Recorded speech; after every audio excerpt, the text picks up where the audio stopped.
जन्माला आले। रघु एवढे महान पराक्रमी होते की त्यांच्याच नावावरून या वंशाला रघुवंश असं नाव पडलं। यानंतर पुढे आता राजा अज यांच्या घरी राजा दशरथ आणि दशरथ यांच्या घरी 3 राण्या आहेत, कौसल्या, कैकेयी आणि सुमित्रा। यज्ञ केला, यज्ञाचं पायस निघालं, 3ही राण्या गर्भवती झाल्या आणि यथा समयामध्ये यांच्या घरी पुत्र आले।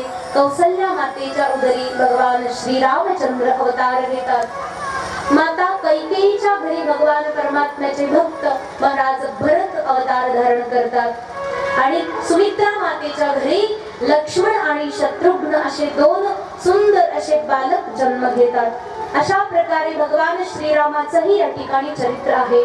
बाल्यकाळामध्येच फार दिव्यता ज्यांच्यामध्ये आहे, मातु पितु सेवा करणारे भगवान श्रीराम